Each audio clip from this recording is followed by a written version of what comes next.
Est-ce que tu te rappelles la première fois où tu as eu un moment de gêne dans un repas de famille? Je pense que ça arrivait à tout le monde. C'est là que tu as goûté à l'hypocrisie. La plupart des gens pensent que l'hypocrisie arrive quand on est à l'école, sur les réseaux sociaux, ou même, je sais pas moi, au travail. Mais en réalité, l'hypocrisie arrive directement dans ta propre famille. Et tu le vois directement dans les repas de famille. C'est là où tu vois tout le monde parler des choses politiques, peu importe, familiales, etc. etc. Et c'est là que tu vois le visage des gens. Des gens qui ne t'apprécient pas et des gens qui t'apprécient. On a tous forcément quelqu'un dans sa famille qu'on apprécie et qu'on n'apprécie pas. Ceux qui le nient sont totalement dans le déni.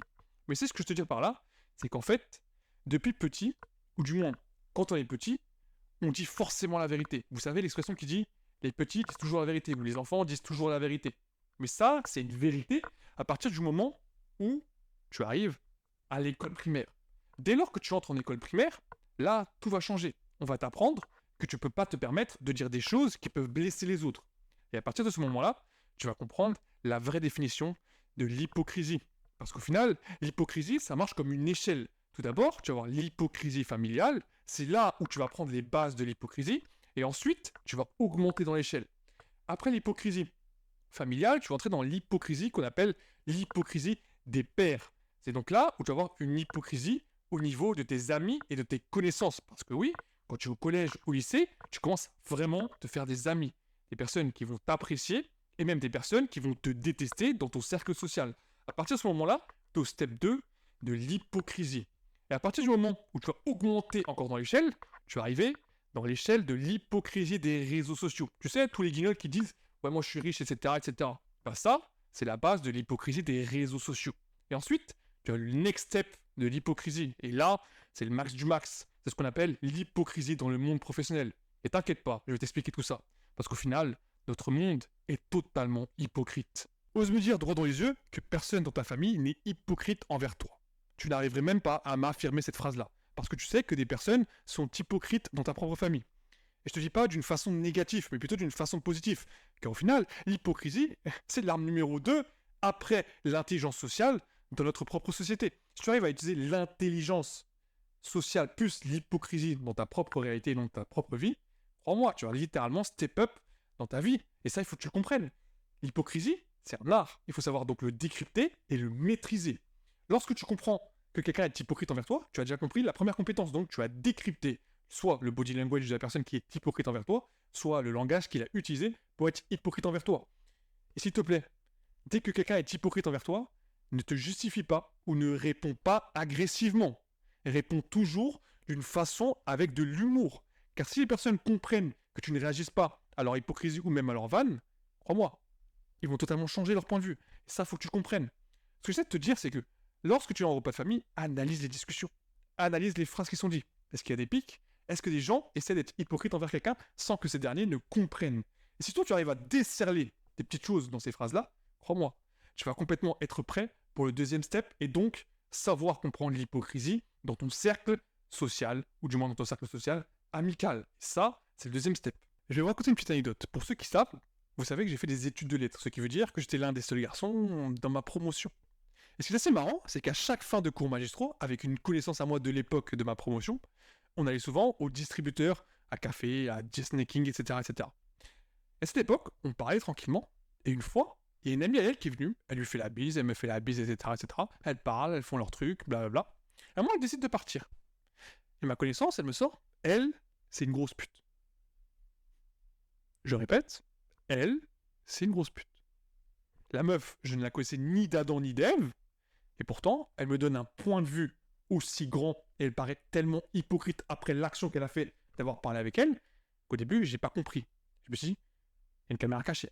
En réalité, elle le pensait vraiment. C'est ça que je vous dis que souvent vos amis ne sont pas réellement vos amis. Et ça, vous devez le comprendre. Faire la barrière entre connaissances et amis, c'est la première chose, ou la première protection envers l'hypocrisie. Si la meuf qui avait fait la bise à ma connaissance de l'époque, est-ce que si elle savait tout ça, elle aurait continué à faire ça? La réponse, vous le savez aussi bien que moi. Car au final, l'hypocrisie, comme j'ai toujours dit, ça se décrypte et ça s'apprend. Et je vais vous raconter une deuxième anecdote. Comme je vous l'ai toujours dit, j'ai fait les études de lettres. Ce qui était assez drôle, c'est qu'à cette époque, j'avais toujours ma dégaine, casquette, cagoule, etc. Et la première fois que je suis rentré en télé, la professeure, elle m'a regardé dans le droit des yeux, elle m'a dit: «Monsieur, je crois que vous êtes trompé de salle». Et moi, à cette époque, je connaissais pas tout ça. Et du coup, j'ai réagi à chaud. J'ai dit: «Comment ça? Vous me jugez à ma dégaine, etc., etc.» Du coup, je me suis donné une mauvaise image envers ma classe. Aujourd'hui, avec tout ce que je sais, j'aurais réagi totalement d'une autre façon. J'aurais dit: «Ah, parce que ma dégaine ne me permet pas d'analyser du Balzac correctement, peut-être.» Ou des choses comme ça. Toujours dans l'humour. Ça, je vous l'ai toujours dit. Si vous réagissez avec de l'humour, vous allez totalement réussir à contrer l'hypocrisie. Et ça, c'est la meilleure chose à comprendre. Les pics, l'hypocrisie, c'est les choses que vous devez savoir éviter et surtout contrôler. Et ça, c'est que le deuxième step. C'est le step de l'hypocrisie dans les cercles sociaux amicaux. Et je crois que le troisième step de l'hypocrisie, c'est les réseaux sociaux. Quand tu regardes Instagram, par exemple, tu sais que tu as la possibilité de créer des comptes privés. C'est-à-dire que tu as littéralement la possibilité de permettre des personnes à te suivre ou non. C'est-à-dire qu'il y a des personnes qui vont envoyer une demande de follow et tu peux l'accepter ou non.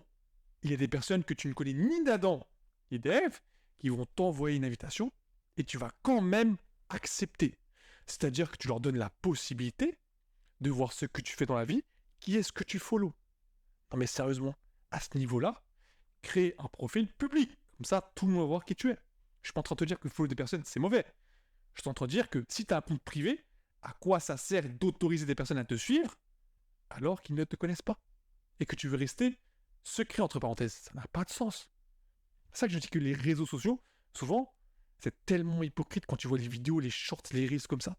Tu vois les mecs qui sont même pas authentiques dans ce qu'ils disent. Limite, ils lisent un script. Ils n'arrivent même pas à faire un one-man show, ou du moins un stand-up comme ça, là, pareil directement devant la caméra, sans script, sans rien. Et là, ils sont même pas capables de faire ça. Tu te rends compte de la dinguerie quand même? On est là, tout est scripté. ChatGPT, t'as des vidéos qui sont faites par ChatGPT. Tout est fait par ChatGPT aujourd'hui. T'as même plus de personnes qui ont d'authenticité, qui disent la vérité. Les réseaux sociaux, c'est la base de l'hypocrisie. Et ça, mais partout.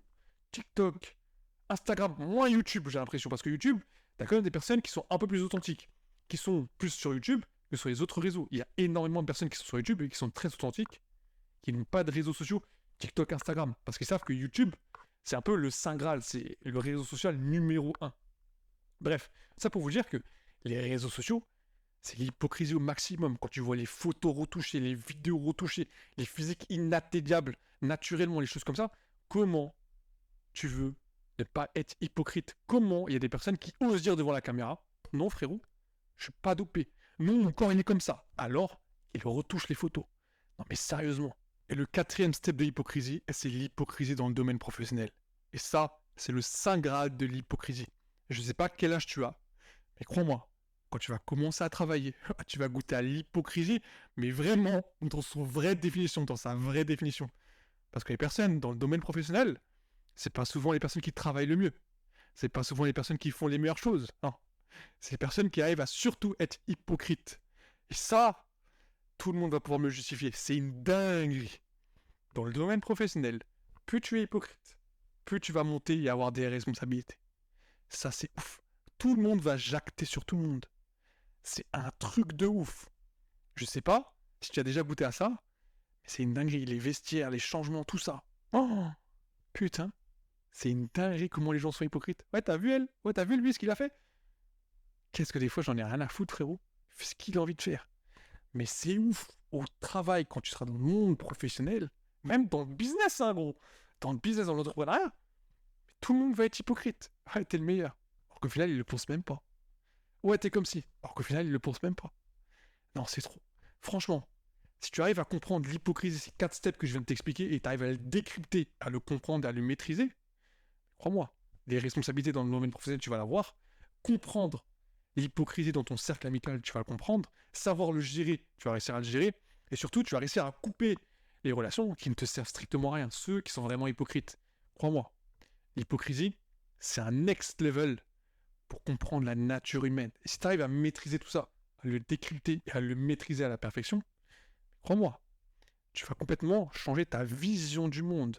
Et tu vas surtout comprendre que l'être humain, au final, il est totalement égoïste. Comme le disait si bien Balzac dans son essai Psychologie du mariage, l'hypocrisie est la mœurs de toutes les nations. Prenez soin de vous. C'était Michael. On se retrouve pour la prochaine vidéo.